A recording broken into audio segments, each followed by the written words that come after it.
सास के बेमतलब ताने। अरे सास हो और ताने ना दे, ऐसा कहाँ हो सकता है। लेकिन क्या हो जब सास जरूरत से ज्यादा ही ताने देने लगे तो। सुन बहू, आज घर में कुछ खास मेहमान आने वाले हैं, तो लंच पर ये सब बना देना। ये पकड़ लिस्ट, और कुछ भी कम ज्यादा नहीं होना चाहिए। वैसे तेरे बारे में जानती हूँ मैं, मेरे टाइम पर तो हमें बताने वाला भी कोई नहीं था। माँ जी कितने लोग आ रहे हैं ये तो लिखा नहीं है। खाना बच जाए तो दिक्कत, कम पड़ जाए तब तो दिक्कत ही दिक्कत है ना। क्यों? अरे सवाल पर सवाल ही करती रहती है, ये ठीक नहीं है। मेरे टाइम पे तो मजाल है कि हमारे मुंह से चू भी निकले। वो क्या है ना माँ जी, मैं खाना उसी हिसाब से बनाने का सोच रही हूँ। कहीं खाना कम ज्यादा बन गया तो आप तो मुझे पाताल में ही डाल देंगी ना। मेरे टाइम पे तो हम इतना बोलना क्या सोच भी नहीं सकते थे कि सास को कैसे ताने दे। अरे अरे रे माँ जी, कहाँ ताने दे रही हूँ। पर माँ जी इतना सारा खाना मैं अकेले कैसे बनाऊंगी। कोई हेल्प, कोई हेल्प। कितनी बड़ी बात बोल गई बहू। कोई हेल्प ना जी ना, वो भी सास। सास तो सिर्फ ताने देती है, ताने। हेल्प? हमारे टाइम में सास को ये शब्द बोल दो तो भूचाल आ जाता था। बाकी मैं तो अपने सास की लाडली बन गई थी, पर तू तो बहू की बहू ही रहेगी। क्यों नहीं बना पाएगी? अरे अभी तो बनाना शुरू किया नहीं और पहले ही सोच लिया नहीं बना पाऊंगी। आजकल की तुम जैसी बहुओं के ये बहाने होते हैं कि कैसे नहीं बन पाएगा। अरे मैंने भी अपने टाइम पे बनाया था, अरे बल्कि इससे भी ज्यादा खाना बनाया था, तो तुझसे क्यों नहीं होगा? हैं? सब होगा जा। माँ जी मैं बना तो लूंगी, मैं बस इतना बोल रही हूँ कि अगर आप थोड़ी मेरी मदद कर देती तो। अरे अरे अरे, शर्म नहीं आती तुम्हें अपनी सास से मदद मांगते हुए? हमने अपने टाइम पर कभी अपनी सास से ऐसा नहीं बोला। सच में आजकल की लड़कियां तो बहुत ही छुई मुई सी होती है। जरा सा काम देखा नहीं कि बस पहले मदद मांगने दौड़ने लगती है। अरे अब ये सब बहाने नहीं चलेंगे। हाँ, जा जाकर खाना बना। हमारे टाइम पर हम ये करते थे, हमारे टाइम पर हम वो करते थे। हाय रे ताने। फिर शाम को। अरे बहू कहाँ चले गए? मुझे ये सामान पकड़ा जरा। हमारे टाइम पर मजाल है कि हम सास के साथ खड़े ना हो। हाय रे क्या करूं, बस कोमल तैयार हो जा ताने खाने के लिए।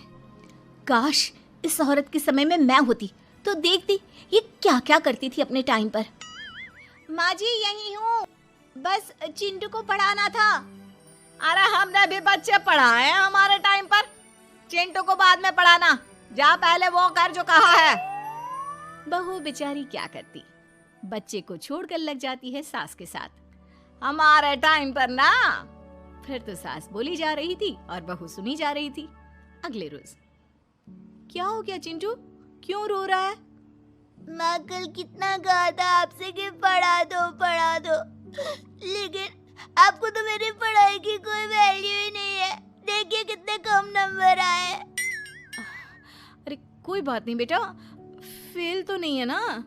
वाह बहू वाह, मेरे टाइम पर तो हमारे बच्चे के कम नंबर फेल ही कहलाते थे। ना पढ़ाती हो ना घर का काम करती हो। हमारे टाइम पर तो।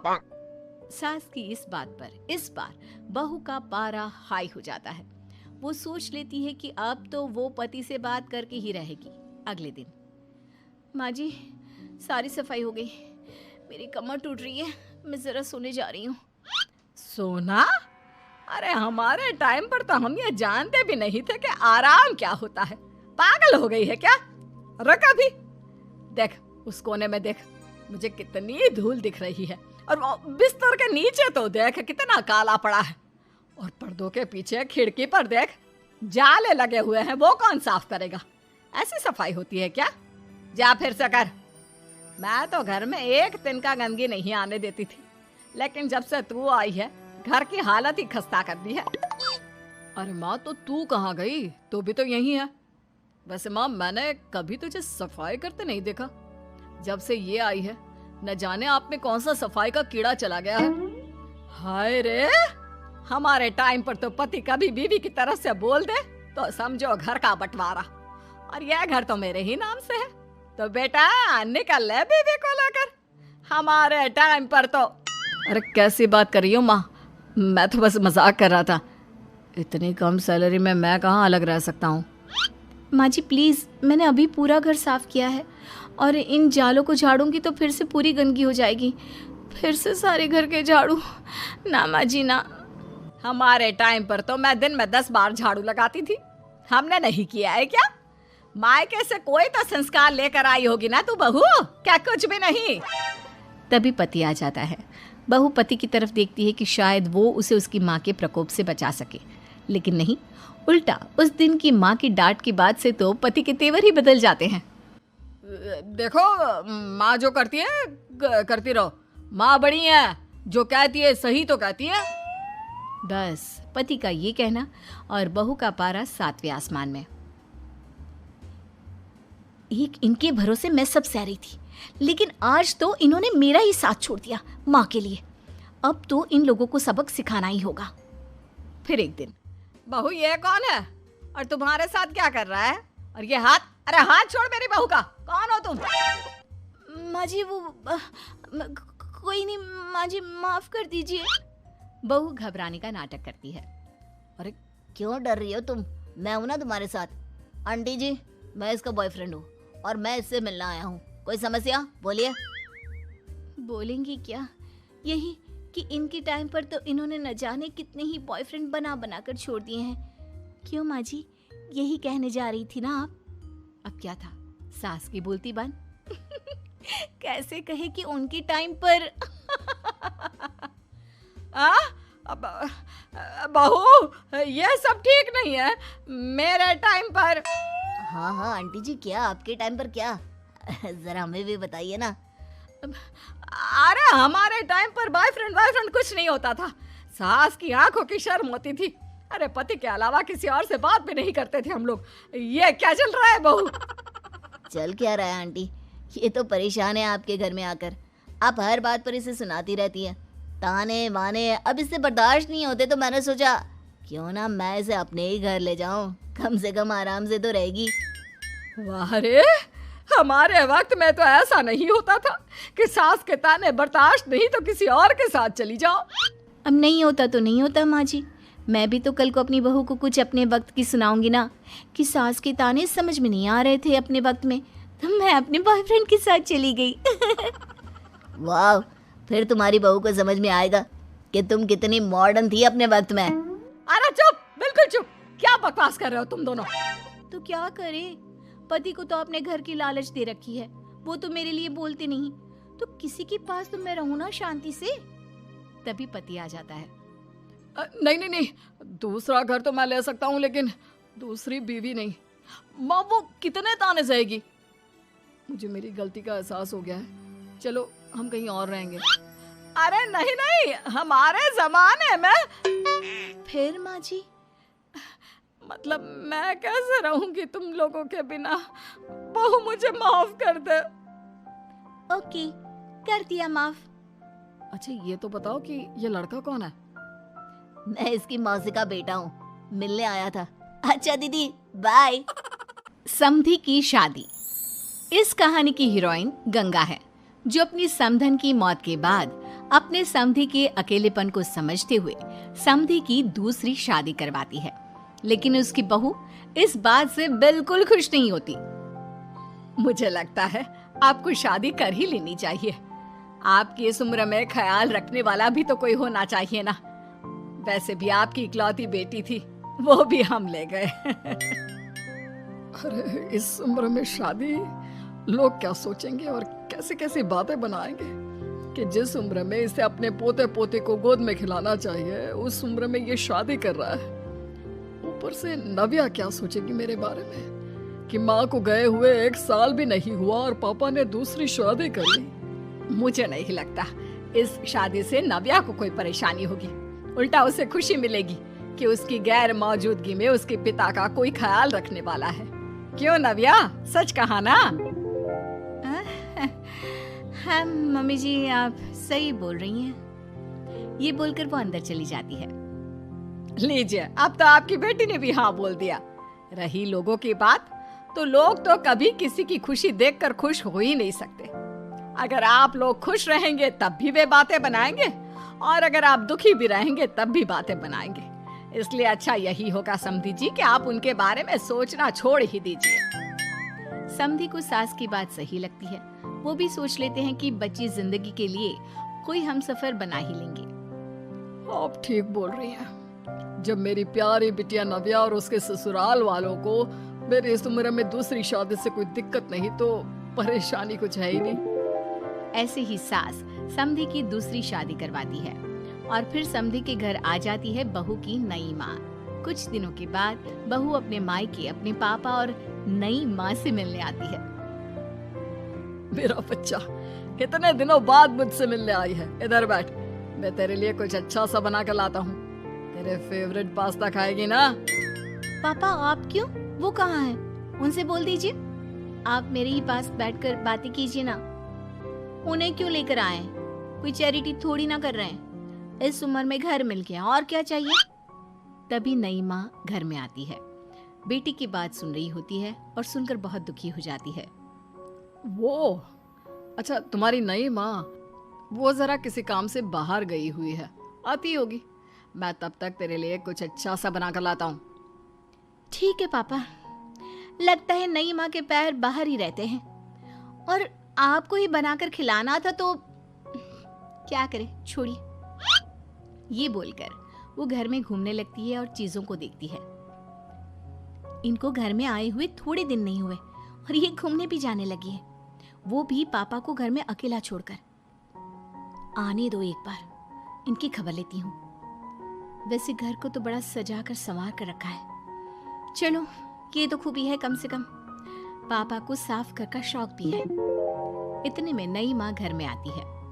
अरे नव्या बेटा, तुमने पहले बताया होता तो मैं जल्दी घर आ जाती। तुम्हें नहीं पता मुझे तुमसे कितनी सारी बातें करनी है। कैसी हो बेटी? बेटी? हाँ, वैसे अब तो मैं आपकी बेटी हो ही गई हूँ, ना चाहते हुए भी। खैर, आप गई कहाँ थी? शादी हुए कुछ दिन भी नहीं हुए और आपने घूमने जाना भी शुरू कर दिया। पापा का ख्याल रखने के लिए शादी करवाई है आपकी, जानती है ना आप? नव्या, ये तुम क्या बोल रही हो? मैं कहीं घूमने नहीं बल्कि एक दोस्त से मिलने गई थी। उसकी तबीयत थोड़ी ठीक नहीं, इसलिए वो क्या है ना, शादी के चलते उससे मिलना नहीं हो पाया तो आज चली गई। अच्छा, वो भी पापा को यूं घर पे अकेला छोड़कर? आपके लिए आपका ये परिवार ज्यादा जरूरी है या आपके दोस्त? देखिए, ये ठीक नहीं है। इतने में पिता आ जाते हैं। अच्छा, तुम आ गए। आओ, चलो तीनों मिलकर बैठ के खूब सारी बातें करते हैं। माँ कुछ नहीं कहती, चुपचाप अंदर चली जाती है। ऐसे ही बहू जब भी अपने मायके आती, अपनी नई माँ से ऐसे ही बात करती। नई माँ बहू के इस बर्ताव से परेशान होकर उसकी सास को बताती है। देखिए माना, वो बेटी है, लेकिन मैंने भी शादी की है। वो बेटी कम, सास सा व्यवहार ज्यादा करती है। अब छोटी है तो कुछ कहना ठीक नहीं लगता। बाकी शादी का रिश्ता लेकर तो आप आई थी, इसलिए आपको बता रही हूँ। मैं शादी करके बहुत पछता रही हूँ। अरे परेशान ना हो, मैं बहू से बात करती हूँ। तभी थोड़ी ही देर में बहू ससुराल आ जाती है। बहू कहाँ थी अब तक? तुम्हें पता है क्या टाइम हो रहा है? अब माँ जी, मैं अपनी एक सहेली से मिलने गई थी, और माँ जी अभी तो 7 बज रहे हैं। अरे इतना लेट कोई घर आने का टाइम है? आज के बाद 6 बजे के बाद तुम घर आई तो तुम्हें घर में एंट्री नहीं मिलेगी। सास बहू के साथ बिल्कुल वैसा ही व्यवहार करती है जैसा वो अपनी नई माँ के साथ कर रही होती है। न जाने माँ जी को क्या हो गया है। मैं कितनी खुश थी कि मायके जैसा ससुराल मिला है। सासू माँ इतनी अच्छी थी। फिर अगले रोज, बहू, मेरे बेटे को पौष्टिक खाना दिया कर। क्या ये पास्ता पिज्जा बनाती रहती है? इसलिए शादी नहीं करवाई थी मैंने अपने बेटे की। ठीक है माँ, मैं बना दिया करूंगी ऐसा खाना। लेकिन माँ जी, आपको हुआ क्या है? पहले तो कभी आपने ऐसा नहीं किया, तो ये अचानक से मुझसे कोई गलती हो गई है क्या माँ? क्यों? ऐसे नहीं बोल सकती। समझ ले, ये तेरी सास का हुक्म है। ऐसे ही सास बहू को अपने सास वाले तेवर दिखाकर कभी डांटती तो कभी ताने मारती, पर बहू बेचारी बिल्कुल समझ नहीं पाती। एक दिन, बहू ये क्या बेफिजूल खर्चा करती रहती है? परसों ही तुमने अपने लिए एक साड़ी ली थी और आज फिर से। तुम्हें क्या लगता है पैसे क्या पेड़ पर होते हैं कि जब मन करा तोड़कर सामान ले लिया करा? हैं? वो माँ जी बहुत अच्छी लगी तो ले आई। अच्छी लगी तो ले आई। यहाँ मेरा बेटा अपना खून पसीना एक करके पैसा कमा रहा है और तुम उसी पैसे को बर्बाद करने में कोई कसर नहीं छोड़ती। माँ जी आप मुझे ऐसा क्यों बोल रही है?